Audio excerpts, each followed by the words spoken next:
Una sirven. Daniel, en un minuto volvemos con vos. Voy a saludar a Rogelio Frigerio. Rogelio, ¿cómo estás? Bienvenido. ¿Qué tal? Muchas gracias por la invitación. Bueno, hablábamos de la economía en este país, ¿no? En este bendito país, pero antes de preguntarte, quiero compartir con ustedes el resumen de este día en un minuto. Esto, en un minuto, es lo que pasó en 24 horas, fíjate.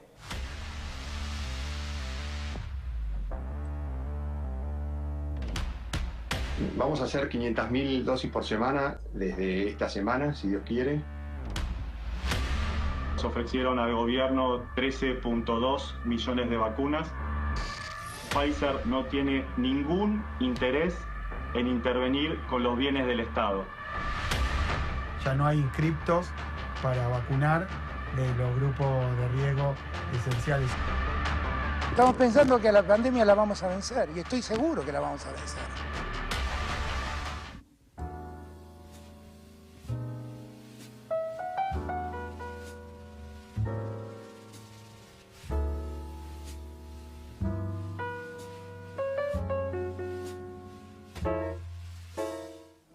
Rogelio, la economía el día después, y esto de salir del parche para pensar a largo plazo, ¿por qué crees que está tan afuera de la agenda?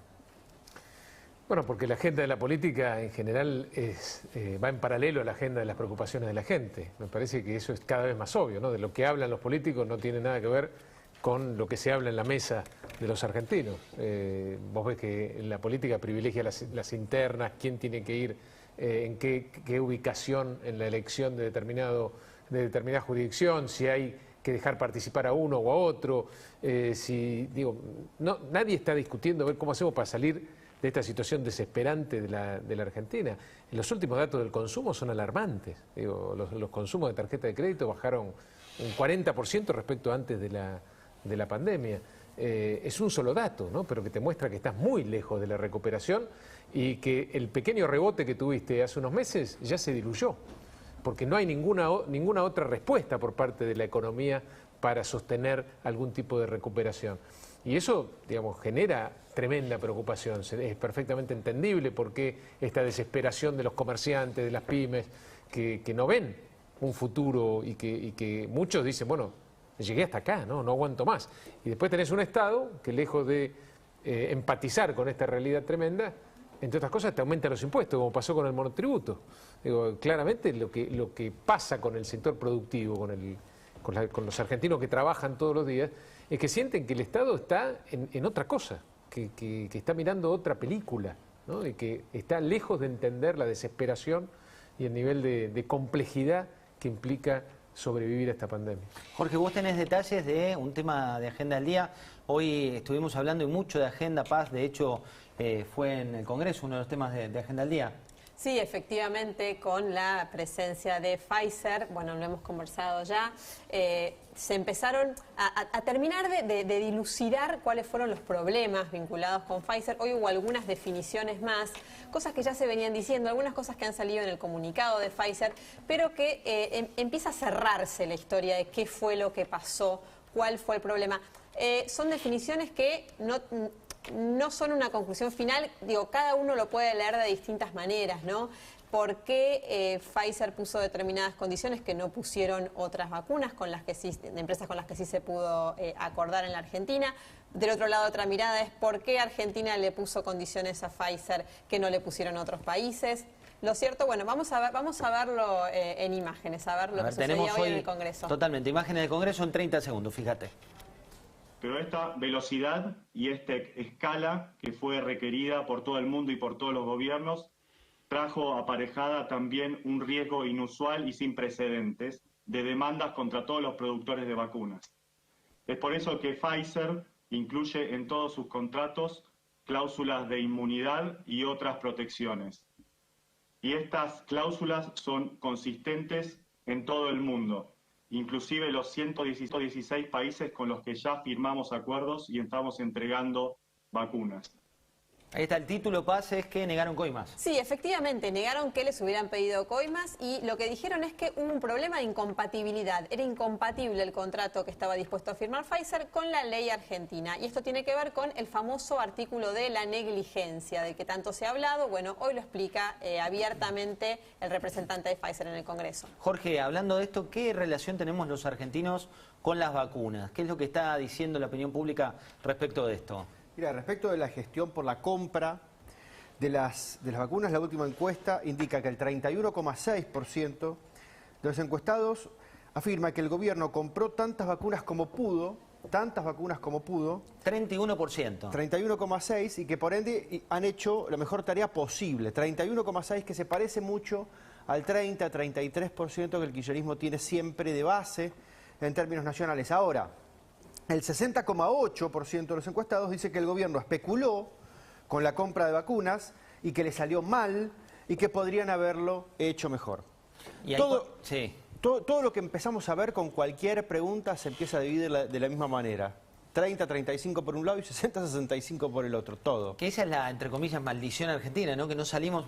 Rogelio, ¿vos qué opinás de esto? Digo, cuando mirás estadísticas, cuando mirás realidad y cuando vemos, uno mira de vacunas, se opina todo de 30%. Cuando mirás de economía, todo está de 30%. ¿Cuál es tu opinión? Sí, digamos, antes de hablar de eso, que es interesante, creo que claramente la mejor política económica, como también la mejor política educativa, social, de empleo, era vacunar rápidamente a la población. Y las explicaciones que vos ves, por ejemplo, del jefe de gabinete la otra vez, que puso como una restricción el hecho del costo, y hablaba de 60 millones de dólares, lo que tenemos que entender es que 60 millones de dólares, con una economía que cayó 10 puntos el año pasado, es lo que se perdió en medio día. En medio día perdimos 60 millones de dólares. Imagínate si esos 60 millones de dólares los usamos para comprar vacunas, millones de vacunas, hoy estaríamos en otra situación. Digo, para entender lo distinto, lo lejano que está el pensamiento de la política y de los gobernantes respecto a las necesidades de la gente.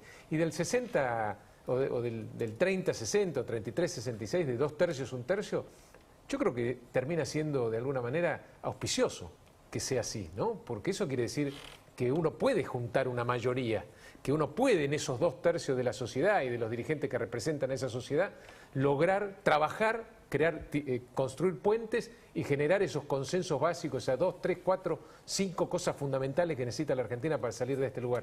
Para mí es auspicioso que hoy la ciudadanía se comporte de esa manera. Hay un tema, y hablabas de auspicioso, y hoy se habló de una vacuna nacional. Tenemos unos segundos nomás del presidente del laboratorio Richmond, que me interesa charlar con ustedes, con Daniel y con vos, Rogelio. Veamos qué es lo que decía. Vamos a hacer 500.000 dosis por semana desde esta semana, si Dios quiere, y podemos llegar a fabricar 5 millones de dosis por mes. Una vez que alcancemos el ritmo, teniendo en cuenta que se completen los envíos que se nos han prometido. Yo siempre me vacuné y nunca pregunté de dónde venía la vacuna. Y no lo vi, creo que es algo que se dio en este caso, no sé por qué. ¿De dónde viene la energía que mueve a un país? Viene de nuestra tierra, del viento, de lo más profundo del suelo y de todos los que estamos orgullosos de formar parte de la primera compañía privada integrada de energía de Argentina y la región. Somos Pan American Energy, somos Acción. Daniel, la vacunación, o mejor dicho, la fabricación local de una vacuna, ¿qué tan importante es? Es muy importante. Nosotros tenemos que tener todas las vacunas posibles.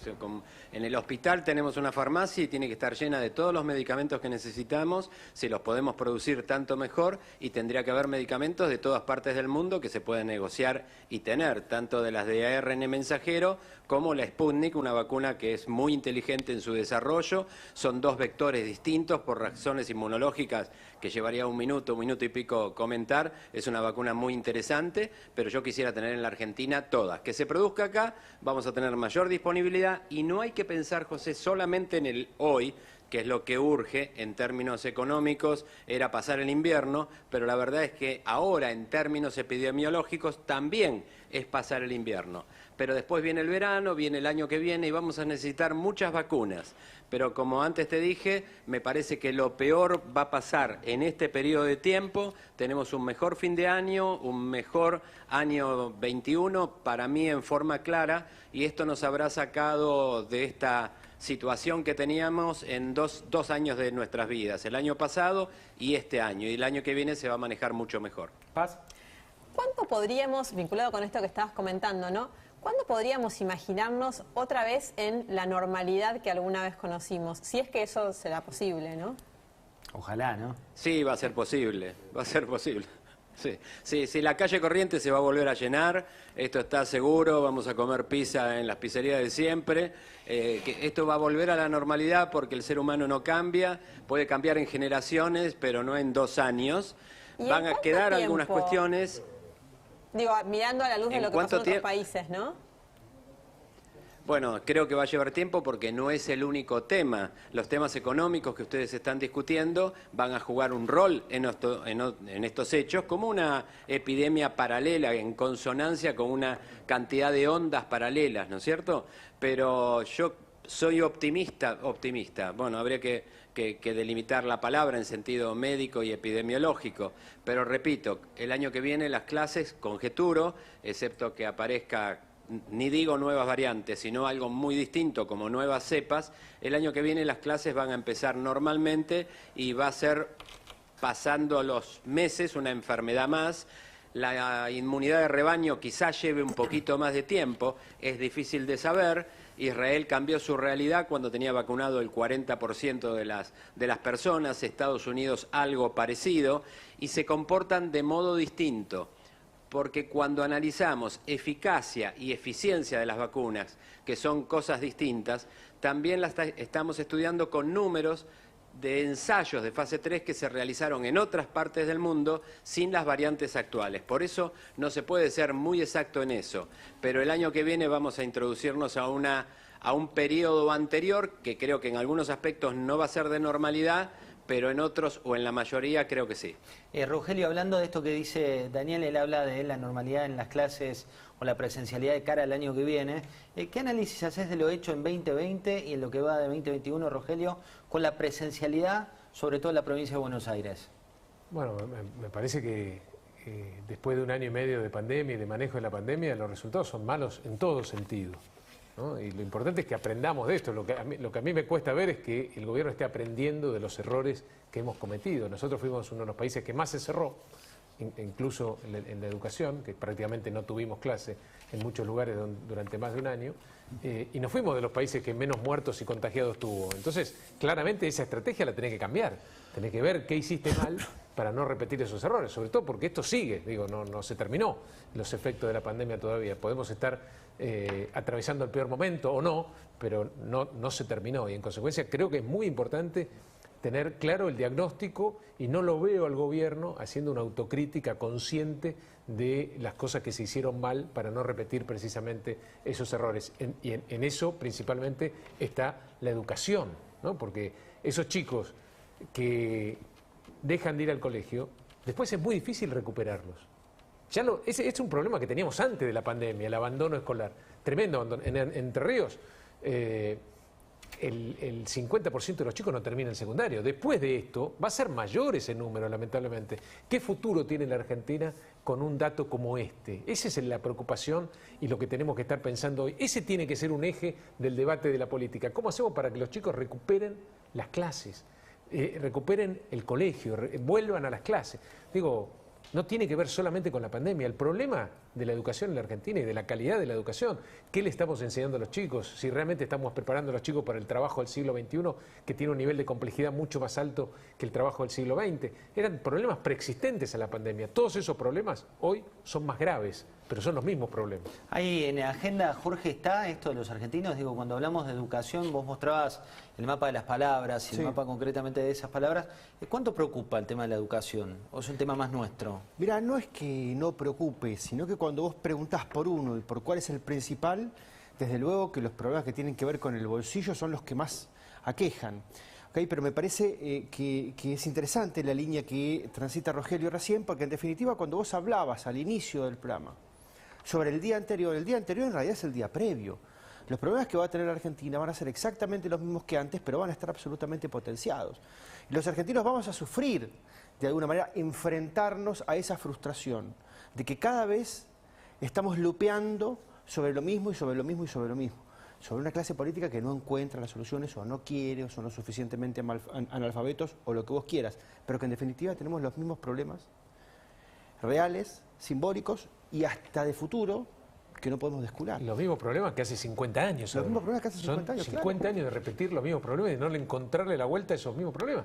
Y una de las causas es el desencuentro de los argentinos y de su clase dirigente, que no puede priorizar a la gente antes que a los intereses personales de lo político o a los intereses partidarios. Ese es, en conclusión, lo que tenemos que superar, ¿no? Esa angustia acumulada y esa frustración constante es lo que ha convertido la opinión pública argentina en una máquina de picar carne política, que se come la carne más rápido de lo que la carne se puede reproducir. Entonces siempre nos estamos entusiasmando un ratito con uno, lo sentamos, Papá Noel no viene, porque no existe, y entonces lo fagocitamos, lo cambiamos por otro, y lo fagocitamos, lo cambiamos por otro y lo fagocitamos. Bueno, ahí, sí, perdón. No, te decía que para mí lo más grave es que en general uno escucha a muchos dirigentes políticos hablar y parece que tuvieran la verdad revelada, es decir, ni siquiera aceptan poner en discusión y en debate Rogelio, lo que hay piensan, dirigentes ¿no? políticos Entonces, que piensan así, que son parte de tu espacio. pero yo estoy hablando de, digo, es transversal y el también, problema, y también es de la transversal. oposición, digo, pero que estamos esperando algún tipo de solución mágica, porque si hace 50 años que ocurre esto y no aparece nada nuevo en el escenario, ¿por qué esto debería cambiar en los próximos meses o en los próximos años? Bueno, o con esta elección. Yo creo que uno de los últimos que tiene que perder es la esperanza, y yo creo que hay muchos dirigentes políticos con los que podemos ponernos de acuerdo en 4 o 5 cosas fundamentales, como hicieron todos los países que salieron de situaciones difíciles. Aunque los referentes sean Macri y Cristina Kirchner. Está bien, pero digo, sin ir a nombres propios, yo estoy convencido que son más los dirigentes políticos que tienen coincidencias y sentido común, porque la verdad, el nivel de deterioro de la Argentina lo que necesita es sentido común. No estamos hablando de ideologías acá. Necesita sentido común para sacar a la mitad de los argentinos que hoy viven en la pobreza y sabiendo que la mitad de los chicos son pobres. Digo, necesita sentido común para eso, para que un país con todavía la riqueza que no ha podido ser destruida en la Argentina se sostenga. Digo, no tiene que ver con la ideología, tiene que ver con el sentido común. Sí. Perdón, 2 asteriscos. El sentido común de la dirigencia y el sentido común de la opinión pública. El sentido común de una dirigencia que una persona, hombre, mujer, con tal de ser presidente, realiza una promesa que es absolutamente desmesurada, que conlleva en sí misma su propia autodestrucción. Por ejemplo, te voy a matar todos los impuestos, que dice alguno. No, pero... voy a eliminar los impuestos. Vamos a las que funcionaron. Okay. Macri le prometió a los argentinos que iba a erradicar la pobreza y que los iba a unir. No se puede. Digo, estás prometiendo algo que no se puede, te va a llevar a la frustración. Cristina, el día que ganaron las elecciones del 19, desde un video en el Calafate, le dijo a los argentinos: ustedes con Macri fueron infelices y conmigo van a ser felices. Una persona normal en la Argentina se le va la vida tratando de hacer feliz a una esposa y 2 hijos y por lo general no te sale bien. Imagínate 45 millones... Digo, entonces, está loco el que promete y está loco el que cree. Sí, está loco el que cree. Y en otro lugar de Ciudad Gótica, si vos estás ahí, decís, ¿qué pasa con la economía real? Vos viste a una secretaria de Comercio ir con un metro a medir ahí la góndola específicamente de polenta, que era la que mostraba. Pero ahora, ¿qué pasa con los precios máximos, Alfredo? Sí, ahora los precios máximos ya fueron. Ahora lo que tenés es la cadena Super Cerca, que es una nueva canasta de 70 productos de consumo bien masivo. Hay leche, hay lácteos, hay yerba, fideos, galletitas, y es la nueva herramienta con el gobierno planea frenar la inflación. Lo que tiene de novedad, y novedad relativa, es que nuestros productos van a tener el precio en el envase y ese no se va a poder modificar por los próximos 6 meses. La idea en principio parece interesante, te digo, que vos sepas que el producto de la canasta básica lo vas a tener por 6 meses congelados, está buenísimo. ¿Pero sirve para algo esto? Bueno, el problema es esto, te digo, vos tenés una inflación, en los últimos 6 meses la inflación en alimentos fue el 24%, 25%. Si se cumple, en el mejor de los casos, que lo cumplan las empresas y que abastezcan con las cantidades prometidas, en el éxito van a tener la razón de su fracaso, porque va a haber tanta demanda. Si vos lográs congelar un producto, una galletita que tenga 6 meses congelados, el precio y el resto de los productos va a seguir con la inflación, vas a tener un crecimiento donde se va a desviar la demanda, va a ir directamente hacia esos productos, o súper cerca, con lo cual es inevitable que sea el desabastecimiento que termine concluyendo. O sea, Super Cerca es la nueva marca cuando vos vas a una góndola para la gente no Lo que no van a estar son nomás los máximos. Es medio complicado Argentina, pero tenemos muchas marcas de consumo masivo Madrid en el gobierno. Rogelio, con tu sombrero de economista, súper cerca, todo nombre de cadena, ¿sirve para algo esto? A ver, no solo con mi rol de ex economista por lo menos, sino con mis años en la Argentina. Digo, hace 50 años que tenemos inflación en la Argentina, hace 50 años que probamos con esta receta que claramente no funcionan, El problema de la economía argentina tiene un origen que es el Estado deficitario permanentemente. No importa los impuestos que vos cobres, siempre gastás más de lo que recaudás. ¿Por qué no probamos en la política a ver qué gasto no es indispensable? El 1% del producto, que es miles de millones de pesos, son privilegios que no pueden explicarse desde la política en el presupuesto. ¿Por qué no empezamos por ahí? Digo, empecemos por ahí. Vamos desde la política a dar un ejemplo y a trabajar sobre ese 1% del presupuesto que no se le puede explicar a la gente para qué está. Y después le cobrás impuestos de los más altos del mundo, esos argentinos, que no les podés explicar la racionalidad del gasto. La política nunca quiso hacer del todo eso. Hoy la escuchaba, por ejemplo, a Fernanda Vallejo, que decía que los diputados cobraban una miseria. Más allá de que quizás no están del todo bien remunerados para su responsabilidad, el resto hay mucha gente que sufrió despidos, que no consigue trabajo. Pero por supuesto. Decir, y ahí es como que son un poco orgánicos los que viven de la política son privilegiados porque tienen por lo menos asegurado a fin de mes su cobro, independientemente que uno pueda decir que haya otros países que le pagan más a sus funcionarios, cosa que es cierta. Hoy, en esta Argentina, donde todos los días cierran comercios, pymes, donde tenés 3 millones nuevos de pobres, donde tenés más de 1 millón de desocupados nuevos, hoy no puede ser esa la prioridad. No puede ser esa la prioridad. La prioridad tiene que ser otra cosa, tiene que ser los problemas de la gente. Bueno, y nadie pregunta a cambio de qué, ¿no? Y nadie pregunta. Es decir, el sueldo es alto o es bajo en función de la contraprestación que un político le da a la ciudadanía. Claro, y la gente siente que esa contraprestación es mala porque cada vez los argentinos viven peor. Claro. Vamos a saludar de nuevo a Daniel López Rossetti, pero antes quiero compartir con ustedes declaraciones del ex ministro de Salud, de Ginés González García. Esto fue en una entrevista exclusiva que le hizo Pablo Sirvena aquí en La Nación Más. Fíjate. Lo que yo puedo decir, lo que yo viví y lo que sentí, que obviamente nosotros queríamos tener vacunas de Pfizer. Además hay que pensar que en la medida que avanzaba el tiempo y había otros proveedores, la vacuna de Pfizer, que tiene muchas virtudes, pero tiene un gran defecto. 70 grados bajo cero. No ¿Eso sigue? No se atemperó. Creo que lo están mejorando, pero no mucho. Lo cual hacía que no se podía repartir en los grandes centros urbanos, no había problema. Así estaba armado. Nosotros habíamos hecho relevamiento de todos los sistemas de frío que tuvieran menos de 70, teníamos 57 y ya habíamos hablado con ellos que ellos nos iban a dar un tipo de envases especiales para poder descentralizar un poco más. Toda esa parte que era muy complicada de logística, la teníamos pensada y resuelta. Daniel, se habla de vacunas, ahí nosotros queríamos la vacuna de Pfizer. ¿Decías que importa o no importa el tema del origen de esa vacuna? No importa. Cuanto más vacunas tengamos, obviamente es mejor, y que el futuro de las vacunas muy probablemente estén las de ARN mensajero. Fíjate vos que en este momento en Alemania se está desarrollando una de ARN mensajero, está en fase 3 y que va a tener la característica, entre otras, que soporta muy bien las actuales variantes y algo fundamental, va a estar a una temperatura de 2 a más 8 grados, es decir, una temperatura de heladera. La tecnología es la ciencia aplicada a la utilización, ¿no? Y eso se da también, obviamente, en la farmacología. Paz. La idea sería, en Pfizer, si finalmente se logra acordar, destinarlo a los menores, ¿no? ¿Por qué? ¿Cómo funciona? Bueno, sí, se está desarrollando. En realidad casi todas las vacunas se van a poder utilizar en menores. Hay una historia, nosotros presumíamos cuestiones epidemiológicas englobando al coronavirus como un virus respiratorio, resultó ser un poco diferente, pero las características de la infectología abarcan a prácticamente todos los gérmenes, tantos virus, bacterias, protozoarios, parásitos, y hay normativas de orden general. Todos los médicos sabíamos que las vacunas tenían estas características, que algunas iban a tener más eficacia, otras un poco menos, que todas iban a cubrir para la enfermedad más grave, por lo menos en un porcentual como el actualmente que vemos, que es muy alto, y esas normativas generales incluía que iban a poderse aplicar seguramente a embarazadas, que se iban a poder aplicar a personas con comorbilidades, cosas que no se hacía al principio en los estudios de fase 3, donde una persona se suscribía a un estudio de fase 3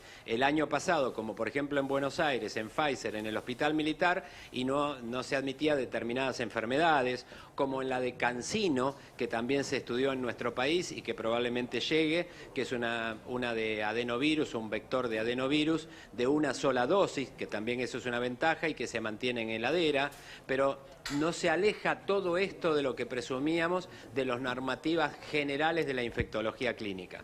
Daniel, la última para cerrarte y dejarte ir a descansar, y te agradezco el tiempo compartido.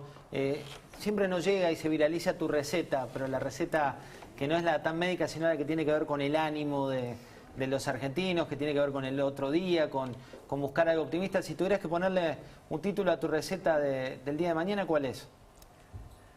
Las recetas que escribo, que parecen no médicas, lo son en el sentido que me animo a ponerla en un recetario con matrícula, porque tienen que ver con las cuestiones de orden emocional, y eso responde a lo que se llama psico-neuro-inmunoendocrinología clínica. José, soy yo el que te agradece la invitación. Lo que pasa en el cerebro, lo que pasa en el corazón, metafóricamente hablando, pasa en el resto del cuerpo. Hace un tiempo hice una receta que dice que el mejor ansiolítico es un abrazo. Es metafórico, pero realmente desde el punto de vista físico también es cierto que un abrazo es algo que disminuye la ansiedad y el estrés. Hoy no quiere decir que no podamos salvar las distancias, aunque físicamente sea más difícil, pero vamos a volver seguramente a abrazarnos, a comer pizza en la avenida Corrientes. Esto ya se siente que viene así. Nos quedamos con ese mensaje optimista. Daniel, un abrazo grande. Un abrazo, gracias por la invitación, José. Ahí te cuenta Pablo lo que está pasando con la llegada de uno de los principales mandatarios españoles, pero antes te cuento que Luigi Bosca presenta su nueva colección de sangre, elaborados bajo el concepto de selección de parcelas. Mirá.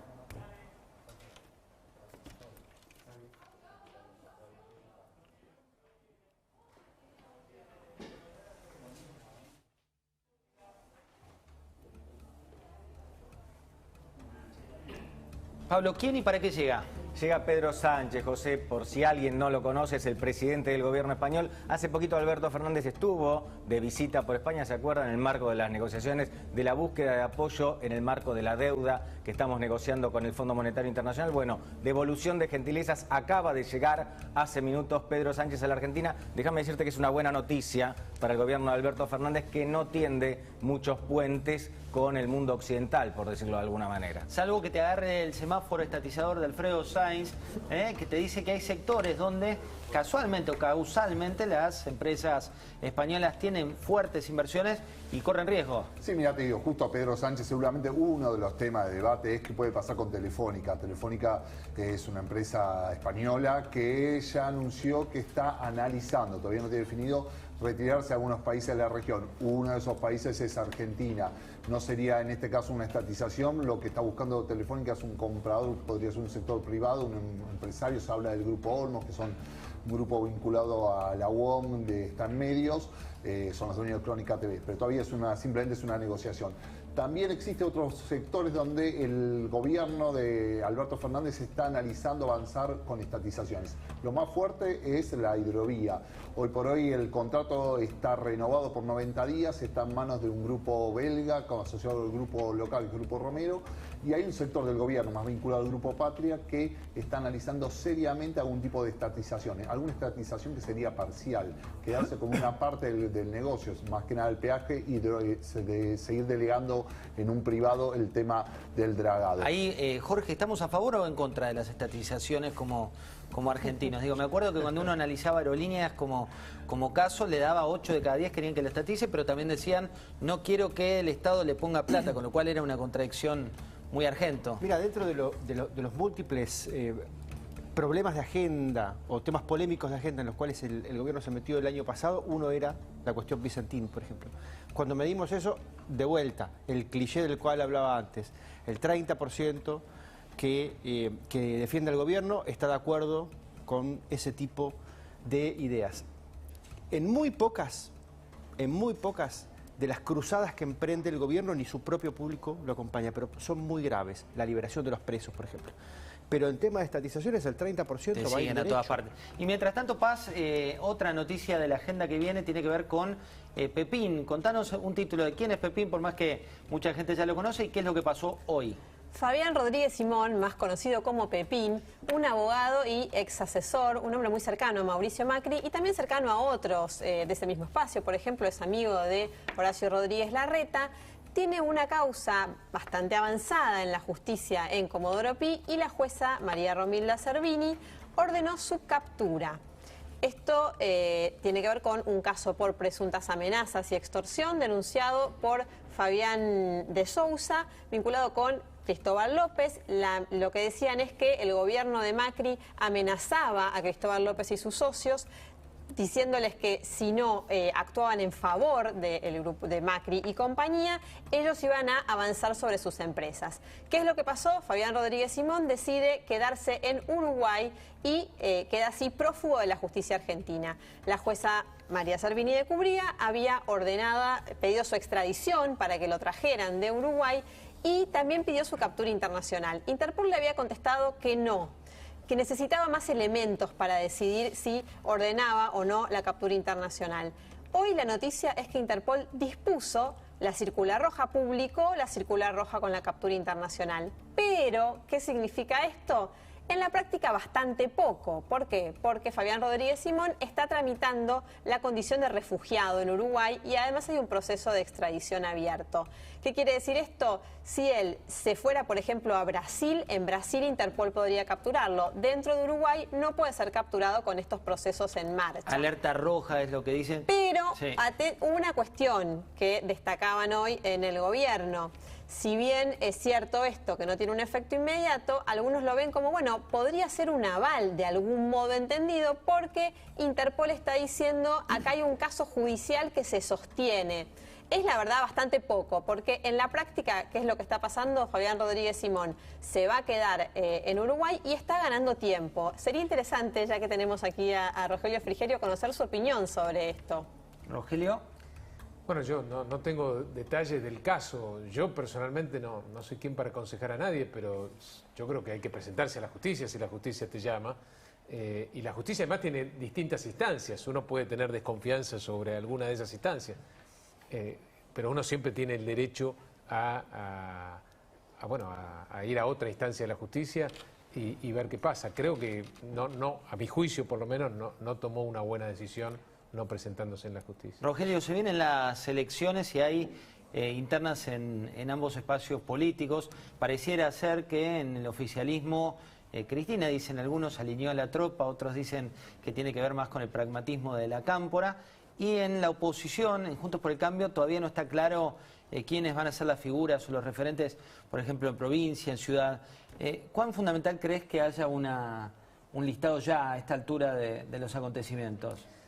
A ver, todavía falta. Lo que me parece mal es que la política se centre solamente en eso. Digo, yo creo que aquellos que quieren ser candidatos o que entienden que tienen que ponerle el cuerpo a esta elección, porque es una elección importante, ¿no? El gobierno tiene mayorías amplias en el Senado, está siempre cerca de conseguir la mayoría en la Cámara de Diputados.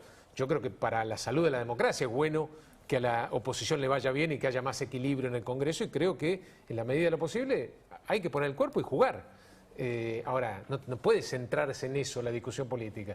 Se deciden a jugar y juegan y listo, y compiten los que quieren competir. No puede ser ese el único tema que se discuta en la política. En mi caso yo decidí jugar en la provincia de Entre Ríos y ya está, no hablo más de ese tema. Digo, ¿por qué ahora discutamos los temas que le preocupan a la gente? Ideas.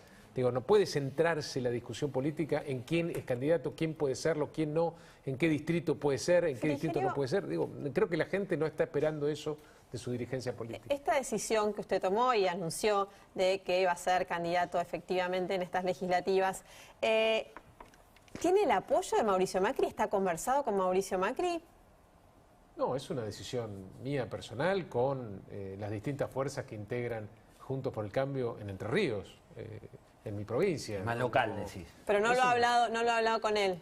No creo que sea algo que haya que consultar con otro dirigente. Digo, en todo caso va a ser la gente la que decide si yo soy o no un buen candidato después para enfrentar al adversario político, que es el oficialismo. Bueno, pero es un referente, por supuesto, Mauricio Macri dentro del espacio. No sé cómo lo considera usted. A mí me interesan todas las opiniones, digo, pero no sería nunca una consulta. Digo, la consulta es a la gente. Si la gente te vota, bueno, voy a ser entonces el representante de mi espacio político, de Juntos por el Cambio en Entre Ríos, frente al oficialismo.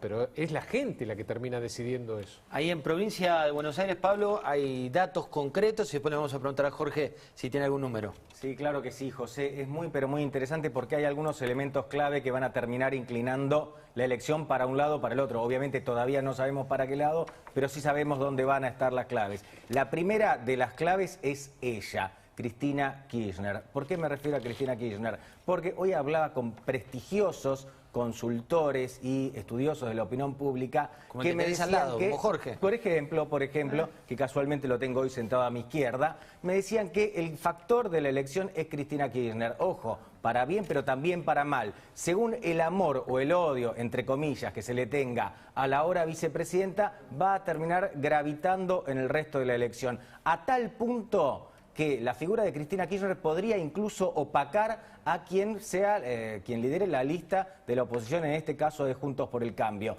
que pasa a segundo lugar. Por eso la pusimos ahí a María Eugenia Vidal, que está deshojando, así se dice, la margarita. Vidal es la mejor candidata que tiene la oposición en la provincia de Buenos Aires para sacar más votos, pero todavía no se define. Tercer punto, la nueva alternativa, otra pata peronista que eventualmente le erosiona algún que otro voto a la primera fórmula del peronismo, que naturalmente está integrada por el kirchnerismo. Y finalmente, ¿qué van a hacer los intendentes que no tienen ningún problema en hacer campaña por un candidato, pero terminar votando por otro? Es decir, los intendentes quieren su futuro político. Jorge, ¿cómo ves este listado? Ese listado de nombres. Yo coincido mucho con este análisis y digo, me parece que es una elección de genéricos, donde no importan demasiado los candidatos, sino que importa si uno le quiere ir a hacer una caricia al gobierno nacional o le quiere ir a dar un sopapo al gobierno nacional. Que si comparamos la elección que viene contra las anteriores legislativas, el 13, el 17 y el 9, tenemos que ver que el kirchnerismo puso 32 puntos y 38 sucesivamente, no 50. En la provincia de Buenos Aires estoy hablando, no 50, 32, 32 y 38. Y que siempre sucedió lo mismo, donde el kirchnerismo te pone 32, la ofensa en contra del kirchnerismo te pone 34. Donde te pone 38, la ofensa en contra del kirchnerismo te pone 41.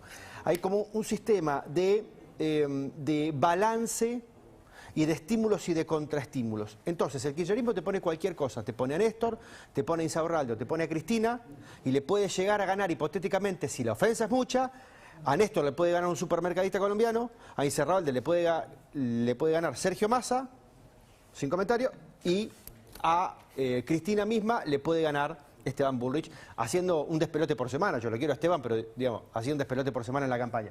Muy bien, eso te habla de que la elección tiende a ser más genérica que el valor que tiene el candidato en sí mismo. Muchos después se creen que ganaron o perdieron la elección. Pero en definitiva, como decía Pablo, el corazón es Cristina, lo que Cristina ponga va a valer 35, 38 en la provincia de Buenos Aires, y lo que va a decidir la ofensa es si pone 2 puntos más o pone 2 puntos menos. Rogelio, para liberarte la última pregunta, ¿cuán preparados crees que llega la oposición a estas elecciones? Digamos, ¿te sorprende cómo se alineó ya la tropa del oficialismo? Bueno, yo creo que el valor, uno de los valores más importantes de la oposición es haber sostenido la unidad. Me parece que eso es una demanda de la gente y que no es fácil, ¿no? No ha sido fácil durante la gestión y tampoco es fácil ahora. Y creo que siga unida la oposición es de alguna manera una respuesta a una demanda de la gente que me parece que hay que sostener. Y por supuesto después hay que agregarle otros condimentos, ¿no? Una esperanza, una expectativa de resolución de estos problemas que se vienen repitiendo hace 50 años, una autocrítica de nuestro paso por la gestión para recuperar esa confianza que en parte se perdió, y una ampliación también, ¿no? del músculo político que tiene la oposición para mostrar que estamos sí ahora preparados en serio para transformar el país si la gente vuelve a confiar en nosotros, que vamos a tener esa fortaleza política, además de las ideas, para transformar el país. Muchas gracias por Gracias venir, por la Rogelio. Luigi Bosca presenta su nueva colección.